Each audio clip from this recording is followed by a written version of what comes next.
What's up, everybody? We are here with Joey Korenman from School of Motion. Hello, Joey. Hey, hello. Thanks for having me. So I'm really excited to talk to you. There's a bunch of big things that's happened. Like we had you on, we talked to you last year at NAB, and this was kind of before I knew a lot about you, knew a lot about School of Motion and stuff. EJ was interviewing you too, so I couldn't ask any questions. Since that time, a couple of big things, at least as far as I'm concerned, has happened within School of Motion. One of them was, of course, the thing that I talk about on the podcast weekly is your book, The Freelance Manifesto. Well, thank you so much for saying kind words about it. It was like birthing a baby to get that book made. I can imagine. Yeah, you kind of teased at it, when we were talking last year. And I got to say, so there are so many comforting words in that book, because as a freelancer, you're always thinking, am I doing this right? Am I doing this right? You're just kind of like running and gunning. And so one little thing about our industry is that we're kind of closed off. I don't know, there's like this mentality in the world where you don't talk about money. Yes. Yeah. And it's like you go out there and you lay it all down and you say, this is the way, this is a helpful way, not necessarily the best way, but this is the way that you will succeed. Right. I mean, were you worried at all about like putting it out there? No.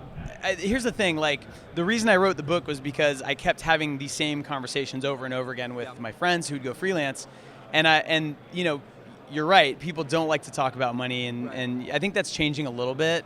But they'd have simple questions like, well, how much should I charge? And they'd say, well, charge this much. Okay, well, I'm afraid to charge that much. Okay, well, then here are the words you say. Make these sounds with your mouth when they ask you that question. Right. And they do. Oh my God, it worked. Now what? Now do this. Oh my God, it worked. And it really is, in some instances, like following a recipe. Yeah. So I don't think it has to be as scary and arcane and taboo to talk about how to sell your services, get money for them, and then continue to do that. So that's why I wrote the book, and I hope that it sort of makes it okay to talk about this stuff, in some small way. Yeah, I agree. And it's just like I said, it's very comforting knowing that yes, some things I'm doing right, and some things I could do better by doing this and this and this. So, thank you for that. Anyway. Moving on, the other big thing, and we talked to EJ about this because he's now teaching your first Cinema 4D Basecamp. Yes. Yeah. So give me a little bit of background about that. I'm assuming you guys wanted to get into C4D. You guys have been into design, and After Effects. Right. What was the whole inspiration with that? Sure. So the story behind Cinema 4D Basecamp is that I literally wanted to make that class ever since I made a class. Yeah. I made my first class, Animation Boot Camp, and then I was like, I want to make a C4D class. Yeah. And the problem was I'm an okay Cinema 4D artist. And so I was trying to wrap my head around it, and I just couldn't. And so we ended up just focusing on what we're really good at, After Effects, Photoshop, design. But we get so many requests for Cinema 4D training. It is by far the most requested class. I mean, you guys sold out in no time at all. Yeah, well, so we decided to do it finally. Yeah. And I bribed and blackmailed EJ, right? So I know all his secrets. So convinced him to do it. And then as soon as we announced it, on Twitter and Facebook, there was a lot of noise about it. So I suspected, okay, maybe we're onto something here. And then it went on sale and it sold out in 3 hours. Yeah. Yeah. And it actually starts next week as the first session. How many students are there? There's 211 for this first session. 211 spots in 3 hours. Yes. Dude, yeah. Well, overall, this session, it's really interesting. This session, we have, all our other classes went on sale at the same time. We have almost 800 students in this session. So the company's grown a lot. I'm so excited that EJ's on board and helping to make this class, and it's going to be amazing. I really think it's going to be the best Cinema 4D class out there because it's EJ and the way that we teach is very unique online.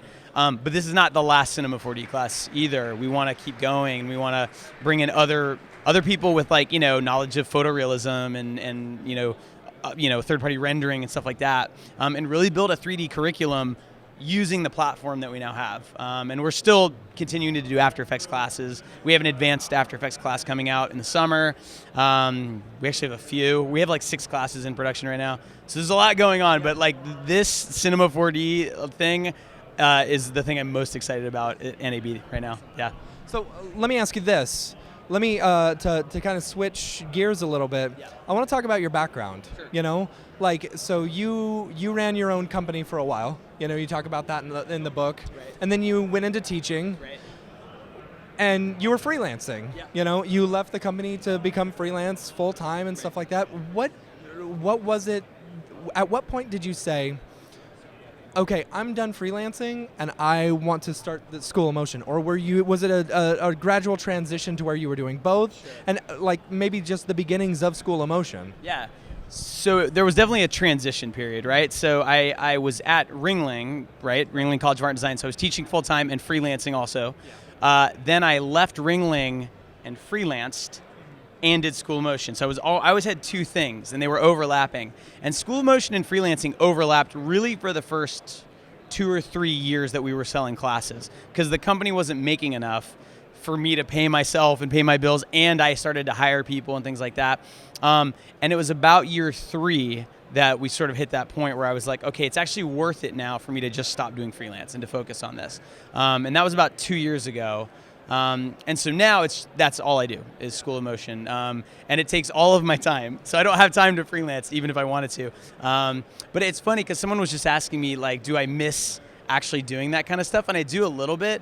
But I always like to have a new challenge, right? And that's what I loved about freelancing, is that it's always a new challenge every single job. And running School of Motion every single day, it's like a new fire to put out, a new challenge, a new class we're working on, some new nut to crack. So yeah, but that's basically how it ended up getting here. Any last advice for someone who's trying to, well, my advice would be buy your book, you know, and read it. Everyone who says, I'm thinking about going freelance, I say, buy this book. The Freelance Manifesto, you can buy it on Amazon. Any advice you would give to someone who's saying, I'm thinking of going freelancer? What would be your number one? Okay. It's funny because I was just talking to Damon about this because I probably shouldn't say No, you're fine. in case his boss is watching. But what I would say is this, that when you go freelance, 2 things happen. One, you're scared out of your mind. Yeah. Okay? And there's just no way around that. Yeah, that doesn't end either. Yeah. It like, I feel like you get used to it. You develop a callus, right? Yeah. But then at the same time, it's the most exhilarating, amazing thing when it starts to work. Uh-huh. And all of a sudden, you, out of nothing, created this business that is you. You're the business, right? And that fear, that transitional sort of fear, that's what keeps most people from doing it. Almost everybody I talk to, I can hear them trying to talk themselves in or out of freelancing. Like, well, you know, I have these bills, I got a kid, this and that. And the thing is, you just at some point are going to have to say, yeah, this is scary as hell. Let's do it. Let's go for it. And in the book, I talk about doing fear setting, where like you try to play out the worst case scenario in your mind. Right. What if this doesn't work? Right. And if it doesn't work, it's like, okay, I'll crash on my parents' couch for 2 weeks and then I'll get a full-time job. You know, it's really not that bad. But that fear is what you need to overcome. So I would say like the best advice is just start leaning into the fear a little bit. If you have a voice in your head saying, oh, I don't know, maybe you shouldn't do this, you probably should. Yeah. Awesome. Yeah. Thank you so much for coming on and talking about that.